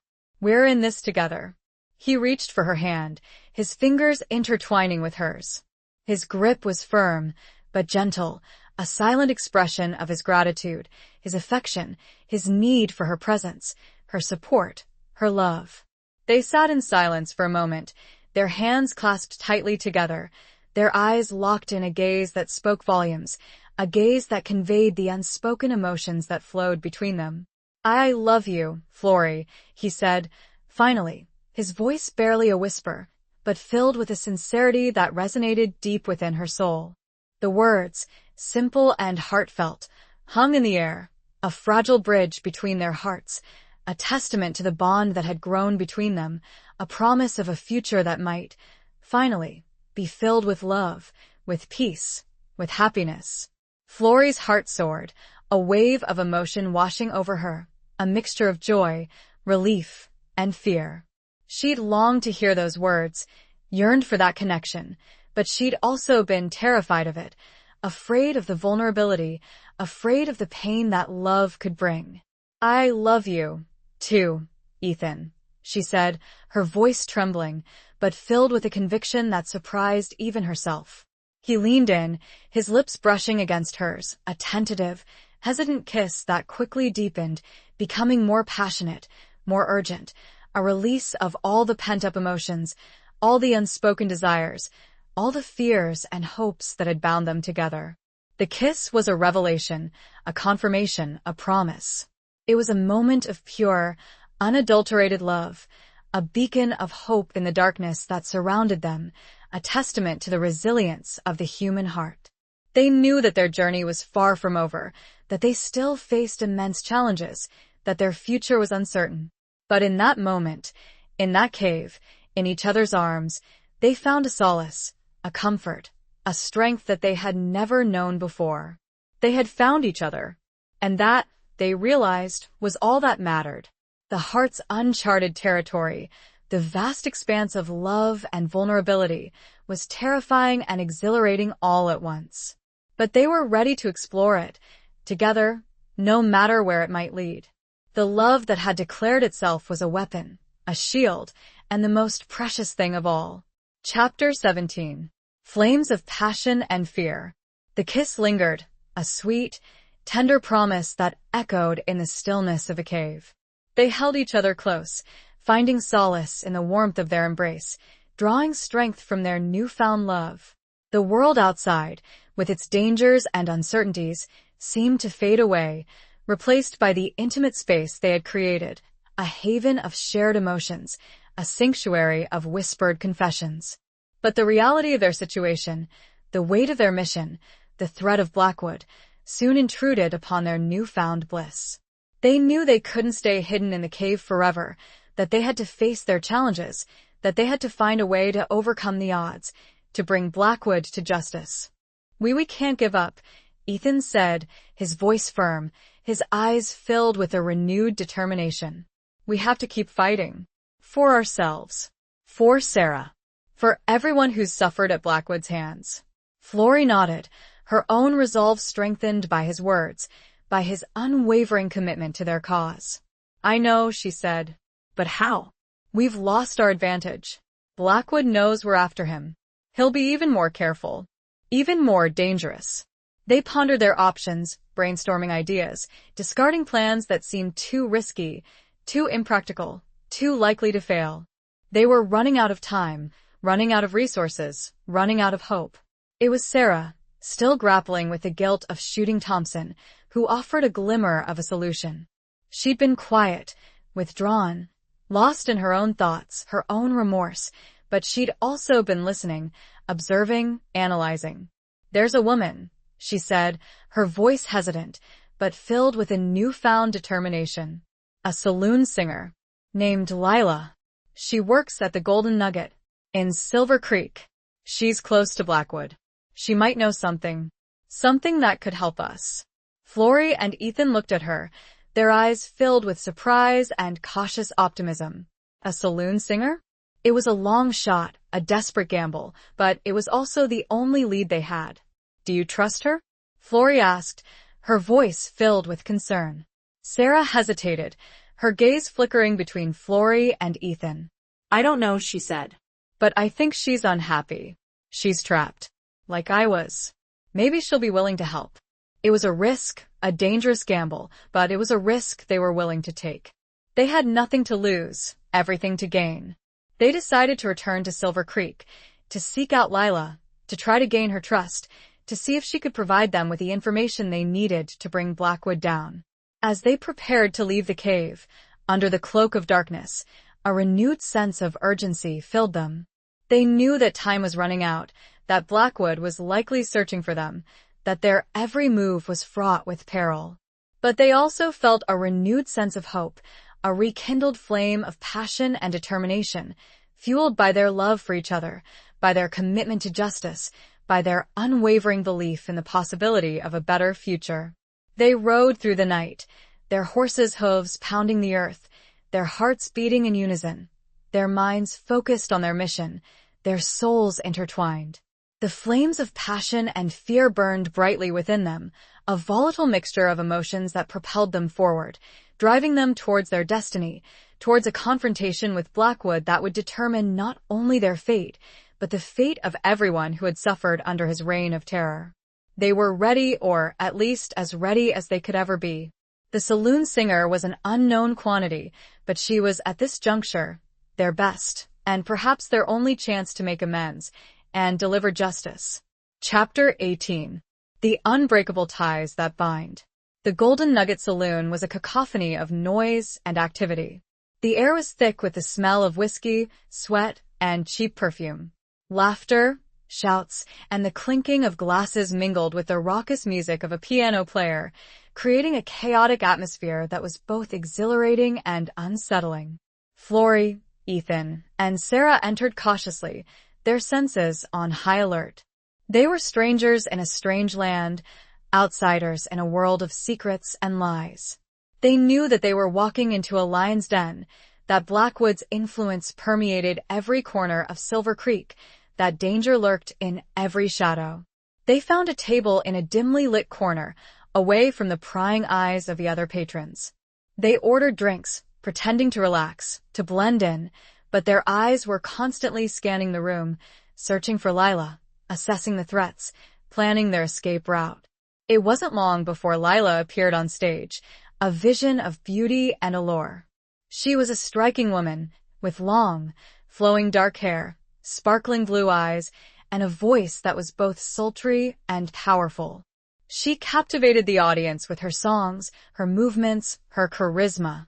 Florrie, Ethan, and Sarah watched her intently, studying her every gesture, her every expression, trying to gauge her character, to determine if she was someone they could trust, someone who might be willing to help them.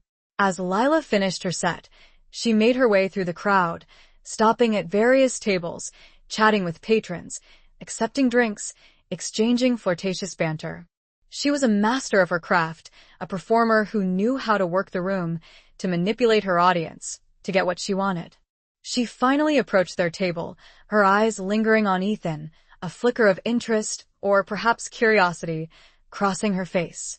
"Evening," she said, her voice smooth and melodious. "You're new in town." Ethan nodded, his gaze meeting hers, a challenge in his eyes. "Just passing through," he said, his voice carefully neutral.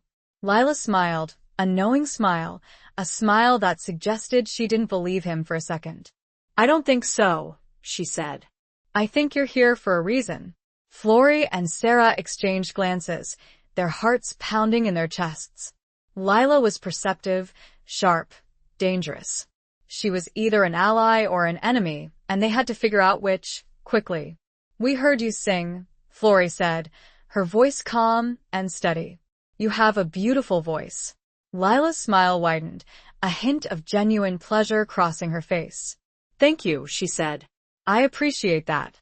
"We also heard you're close to Blackwood," Sarah said, her voice hesitant but firm. Lila's smile faded, replaced by a look of caution, of suspicion. "Who told you that?" she asked, her voice guarded. "It doesn't matter," Ethan said. "What matters is whether it's true." Lila studied them for a moment, her eyes assessing, evaluating, probing. She was trying to decide whether to trust them, whether to help them, or whether to betray them. "What do you want?" she asked, finally, her voice low and cautious. Florrie took a deep breath, then spoke, her voice filled with a mixture of desperation and determination. "We need your help," she said. "We need information. About Blackwood. About his crimes. About the ledger." Lila's eyes widened in surprise. "The ledger?" she repeated. "How do you know about that?" "It doesn't matter," Ethan said. "What matters is whether you're willing to help us get it." Lila hesitated, her gaze flickering between Florrie, Ethan, and Sarah. She was torn, conflicted, caught between her loyalty to Blackwood, her fear of his wrath, and her own conscience. "It's dangerous," she said, her voice barely a whisper. "He'll kill me if he finds out." "He'll kill us all if we don't stop him," Florrie said, her voice firm. Lila looked at them, her eyes filled with a mixture of fear, desperation, and something else. Something that resembled hope. "I'll help you," she said, finally, her voice barely audible above the din of the saloon. "But you have to promise me you'll protect me. You'll get me out of here." Florrie, Ethan, and Sarah nodded, their hearts filled with a mixture of relief and apprehension. They had found an ally, a potential source of information, a way to finally bring Blackwood down. But they also knew that they were entering into a dangerous alliance, a pact with a woman who could betray them at any moment. The unbreakable ties that bound them, their love for each other, their shared quest for justice, their newfound alliance with Lila were their only strength, their only hope, in the perilous game they were playing. They had to trust each other, rely on each other, protect each other, if they were to survive, if they were to succeed, if they were to finally find the peace they so desperately sought. Chapter 19. A choice between two worlds. Lila's decision to help them was a turning point, a risky alliance that could either lead to their triumph or their downfall. She provided them with crucial information about Blackwood's operation, his schedule, his security measures, and, most importantly, the location of the ledger. "It's in his safe," she confirmed, her voice low and urgent. "Behind the portrait of his father, just like your friend said. But it's not just a simple lock. It's a combination lock. And only Blackwood knows the combination. This new information presented a significant obstacle. They couldn't simply break into the safe, they needed the combination. And getting it from Blackwood was out of the question. There has to be a way, Ethan said, his mind racing, searching for a solution. He must have it written down somewhere. Or someone else must know it. Lila shook her head. He's careful, she said. He doesn't trust anyone. Completely. He changes the combination regularly. Florrie, who had been studying Lila intently, noticed a subtle shift in her demeanor, a flicker of hesitation, a hint of something she was holding back. Lila, Florrie said, her voice gentle but firm. Is there something you're not telling us? Lila avoided her gaze, her fingers nervously twisting the fabric of her dress. I don't know, she said, her voice barely a whisper. Lila, Ethan said, his voice softer now, more reassuring. We need your help. We can't do this without you. You have to trust us. Lila looked at them, her eyes filled with a mixture of fear, desperation, and a glimmer of hope. She was caught between two worlds, the world of Blackwood's power and control, and the world of freedom and justice that Florrie, Ethan, and Sarah represented. There's a tune, she said, finally, her voice trembling. A melody. He hums it sometimes. When he's opening the safe. I think it's the combination. The notes correspond to numbers. Florrie and Ethan exchanged glances, their hearts pounding with excitement. A musical combination? It was ingenious, a perfect way to conceal the code in plain sight. Can you remember it? Florrie asked, her voice urgent. Can you hum it for us? Lila hesitated, her fear palpable. It's dangerous, she said. If he finds out Hill, we won't let him find out, Ethan said, his voice firm. We'll protect you. We promise. Lila took a deep breath, then closed her eyes, her body swaying slightly as she began to hum.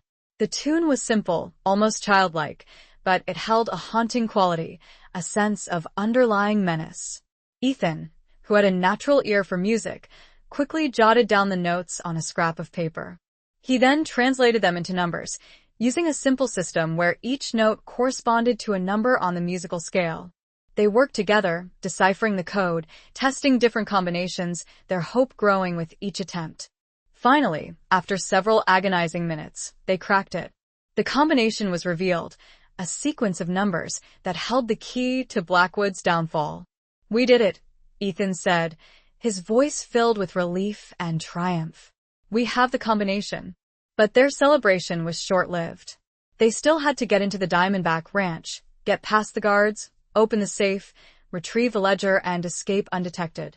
It was a daunting task, a perilous mission, but they were determined to succeed. Lila, having made her choice, was now fully committed to their cause. She provided them with additional information about the ranch's layout, the guards' patrol routes, and a secret passage that led directly to Blackwood's office. It's an old smuggling tunnel, she explained. Used years ago. Blackwood doesn't know about it. It's our best chance. They made their final preparations, gathering their weapons, checking their supplies, steeling their nerves.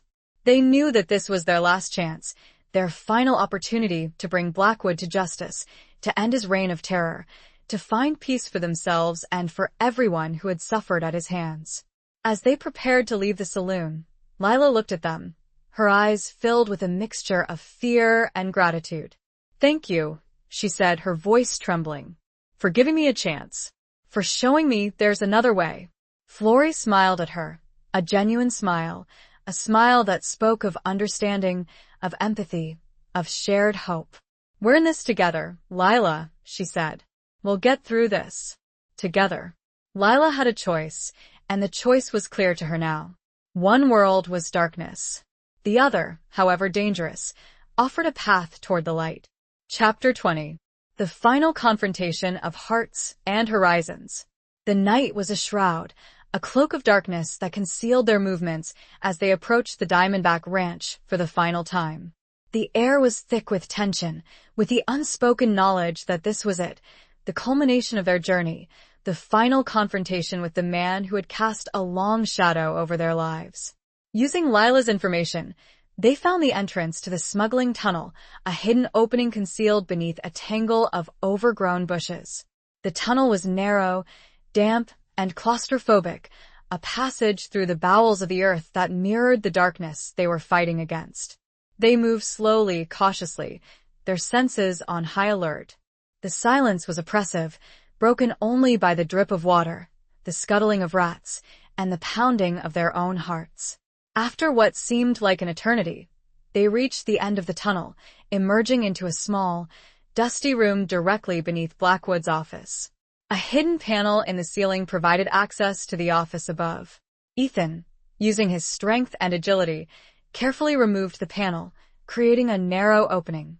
He peered into the office, checking for any sign of Blackwood or his guards. The room was empty, dimly lit by a single lamp. He slipped through the opening, followed by Florrie and Sarah. They found themselves standing in Blackwood's opulent office, the same room where they had confronted Sheriff Thompson, the same room where their plan had been shattered by betrayal. The portrait of Blackwood's father hung on the wall, a silent witness to their presence, a reminder of the legacy of greed and violence they were fighting against. Behind it, concealed from view, was the safe, the repository of Blackwood's secrets, the key to his downfall. Ethan approached the safe, his hands trembling slightly as he entered the combination, the musical code that Lila had provided. The tumblers clicked, the heavy door swung open, revealing the contents within. There it was, the ledger. A thick, leather-bound book filled with meticulous records of Blackwood's illegal activities, his land grabs, his robberies, his murders. It was the evidence they needed, the proof that would finally bring him to justice. But as Florrie reached for the ledger, a voice, cold and menacing, shattered the silence. Looking for something? They turned, their hearts leaping into their throats. Standing in the doorway, a gun in his hand, was Silas Blackwood. He was older than Florrie remembered, his hair streaked with gray, his face lined with the marks of time and cruelty. But his eyes, those cold, calculating eyes, were the same, filled with a ruthless intelligence, a chilling disregard for human life. "I knew you'd be back," he said, his voice a low growl. "I've been expecting you." He smiled, a cruel, mocking smile that sent a shiver down Florrie's spine. "Jedediah was most helpful," he said. "He told me everything. About your little plan. About your new friend." He gestured towards the tunnel entrance with his gun. Lila always was a disappointment. Weak. Sentimental. Florrie, Ethan, and Sarah exchanged glances, their hearts sinking. They'd been betrayed again, their plan foiled, their hopes dashed. They were trapped, surrounded, outgunned.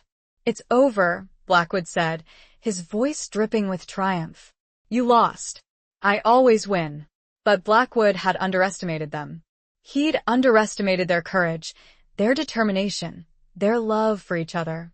Ethan lunged at Blackwood, tackling him to the ground, the gun flying from his hand. A fierce struggle ensued, a brutal clash of wills, a desperate fight for survival. Florrie and Sarah joined the fray, battling Blackwood with a ferocity born of years of pain, of loss, of a burning desire for justice. The office became a maelstrom of violence, furniture crashing, glass shattering, punches landing, bodies grappling. In the midst of the chaos, Florrie managed to grab the ledger, clutching it tightly to her chest. It was the evidence, the proof, the key to their victory. But Blackwood, despite his age, was strong, powerful, ruthless. He fought with a savage intensity, fueled by his wealth, his power, his utter disregard for the law. He managed to overpower Ethan, pinning him to the ground, his hands tightening around his throat. "I'm going to enjoy killing you," Blackwood snarled, his face contorted with rage. "Just like I enjoyed killing your father." Florrie, seeing Ethan's life in danger, acted without hesitation. She raised the ledger, heavy and solid, and brought it down with all her might on Blackwood's head. He slumped to the ground, unconscious, his reign of terror finally over. They had won. Against all odds, against all expectations, they had defeated Silas Blackwood. The final confrontation was a brutal, heart-stopping battle of wills and a testament to the enduring power of love, loyalty, and the relentless pursuit of justice. Epilogue. The aftermath was a blur of activity. Blackwood was arrested, his empire crumbling around him as the ledger revealed the full extent of his crimes. The corrupt officials he'd bribed, the henchmen he'd employed, the victims he'd silenced, all were brought to light, exposed to the harsh glare of justice. Silver Creek, once a town ruled by fear, began to breathe again. The air, once thick with tension and suspicion, cleared, replaced by a sense of relief, of hope, of a new beginning. Lila, who had risked everything to help them, was granted immunity and placed under witness protection. She left Silver Creek, embarking on a new life, free from Blackwood's control, free to pursue her dreams, to find her own path.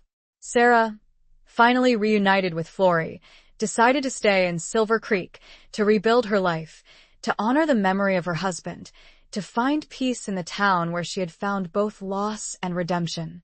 And Flory and Ethan, they had a choice to make. They could leave Silver Creek, start anew somewhere else, put the past behind them, build a life together based on their newfound love. Or they could stay, help rebuild the town, become a part of the community, create a legacy of justice and hope. They chose the latter. They stayed in Silver Creek, taking over the Callahan homestead, restoring the old cabin, building a new life together, brick by brick, memory by memory. They became pillars of the community, respected and admired for their courage, their integrity, their unwavering commitment to justice. They married, under the vast Texas sky, surrounded by the friends they had made, the people they had helped, the community they had come to love. It was a simple ceremony filled with heartfelt vows, with tears of joy, with the promise of a future filled with love, with peace, with happiness. Years passed, and Silver Creek flourished. The scars of the past remained, etched into the landscape, into the memories of the people, but they were no longer open wounds. They were reminders of the battles fought, the victories won, the resilience of the human spirit. Flory and Ethan, their hair now streaked with silver, their faces lined with the marks of time and experience, often sat on their porch, watching the sunset paint the sky in hues of orange and purple.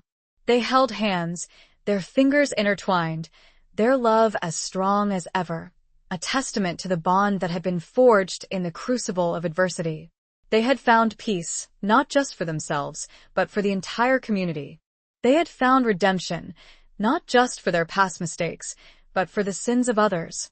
They had found love, a love that had blossomed in the midst of danger, a love that had sustained them through the darkest of times, a love that would endure for eternity.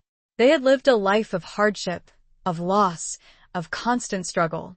But they had also lived a life of courage, of resilience, of unwavering commitment to justice. They had faced their demons, confronted their past, and emerged victorious. And as they sat there, watching the stars begin to appear in the darkening sky, they knew that they had made a difference, that they had left their mark on the world, that they had created a legacy of hope, of justice, of love.